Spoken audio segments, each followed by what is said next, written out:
एभली सुंदर सुंदर कहानी सुनिबा पई आम चैनल को लाइक शेयर एंड सब्सक्राइब करंतु पाखरे थिबा बेल आइकन को प्रेस करने को भूलिबे नहीं। गाँ शेष मुंड गोहिरी बुदारे बिलुआटा भोकुला निया लगा लाइनटा भी सेतिक बेल को कटि जाइथिला। मशा बालुंगामी लगी रही मने मने गाड़ी करुला सजनी इलेक्ट्रिक वाला को जोगणी किए मास शेष को लंबा बिल दे पैसा नहीं जीवे हेले ठीक बेल को लाइनटा काटिदेवी पूरा घंटे कि 2 घंटा पचारे कहे कौन ना पाबार कट हे बाड़ी पोसा दल कि पाबार कट एथर बिल देवक आस तुम बाप अजा 43 पुरुष उकाली देवी। अरे काटिल तो काटिल हेले आज भली दिन में काटब राति से को गोटाए घर भीतर पूरा गरम लगुच बिंचण केते बिंची हम हाँ एका था सांगरे ता मनर मनीष नटिया दास मनर मनीष कहले भूल हम तथापि ता बाकी जीवन सामर्थ्य से परपुरुष नटिया जी कि सजनीर असहायतार सहाय होइछि ता अभावी आउ असुविधार ठिया होई ता दुख मोचन करिछि से नटिया जी कि अविवाहित अवस्था सजनी को प्रेम करुला सारा जीवन सजनी को निजर करने को प्रतिश्रुति भी देइथिला हेले समाजर नाली आखि पाखरे हारी जाई सजनी ता जातिर पुरुष अंबुज को बाहाला। जदिओ ए बाहाघर सजनी जमा राजी नथिला तथापि बापा माँ इच्छा को सम्मति देवाक जाई बाध्य होई अंबुज को बाहाला। अंबुज थिला आजन्म रोगिणा पिलादिन श्वास रोगरे घांटी होता बिना यौतुक सजनी भली सुंदरी को बाहाला सत हेले सजनी जानी नथिला जहाकु से बापा माँ कथार बाहा होछि सेटा गोटे नपुंसक बोली। चौठी रात्रि जी सुंदरी स्त्री को पाखरे पाई निघोड़ निदर सोई पड़े सेटा पुरुष नुह अणपुरुष से बेठार सजनी सेमती अछुआ अच्छी पुरुषर विषदांत ता देह मन को दंसी ना कि से क्षताक्त भी हैनी। अनेक थर से स्वामी अंबुज को आमंत्रण करिछि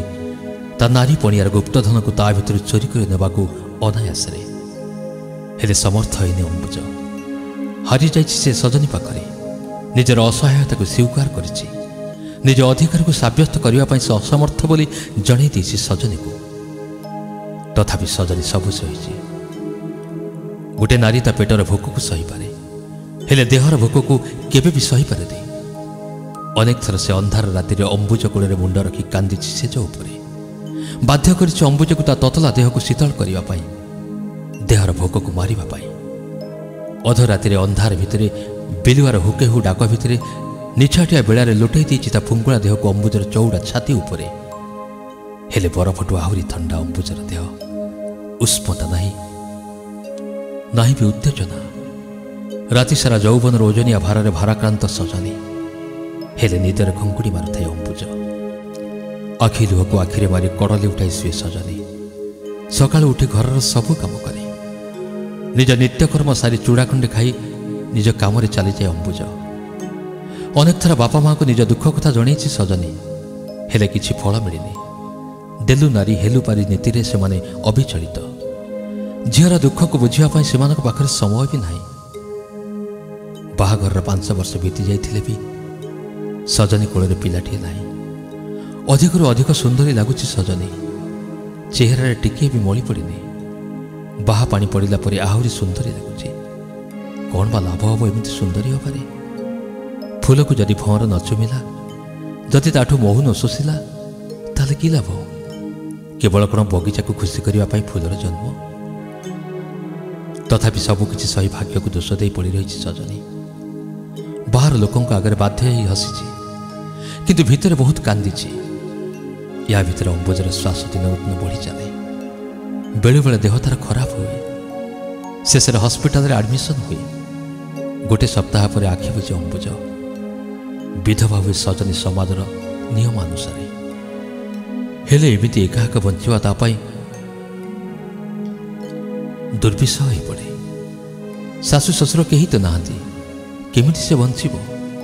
बाप घर भी सातपर हो गले शेष जीवन हारिबार निष्पत्ति नेला बेलू आसी पहुंचे नटिया बाड़ुआ बयसर प्रेमिक प्रेम धोखा खाई आज पर्यंत भी नटिया बाहा है बाहा नवा शपथ भी नहीं बाहा तो होता केवल सजनी को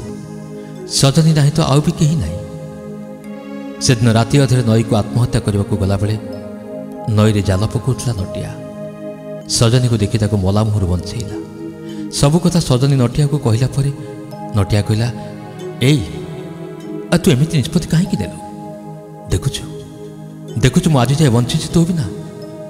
ମୁଁ ବଞ୍ଚିଛି ମାନେ ତତେ ମୁଁ ମରିବାକୁ ଦେବିନି। ମରିବା ତ ସାଥୀ ହେଇ ମରିବା, ଆଉ ବଞ୍ଚିବା ତ ସାଥୀ ହେଇ ବଞ୍ଚିବା। ଆଲୋ ଦୁନିଆ ଯାହା କହୁ ସେଥିରେ ଯାଏ ଆସେ ନାହିଁ। ମୁଁ ଏତିକି ଜାଣିଛି, ତୁ ମୋ ପାଇଁ ଆଉ ମୁଁ ତୋ ପାଇଁ। କାଲି ସକାଳୁ ସିନ୍ଦୁରା ଫାଟିବା ଆଗରୁ ତୋ ମଥାରେ ମୋ ହାତରେ ସିନ୍ଦୁର ଲାଗିଥିବ। ସତକୁ ସତ ସକାଳୁ ସକାଳୁ ଦୁହେଁ ମନ୍ଦିର ଯାଇ ବାହା ହେଇଗଲେ। ଆଉ ଥରେ ବିଧବା ସଜନୀ ମଥାରେ ସିନ୍ଦୁର ଦେଲା ନଟିଆ।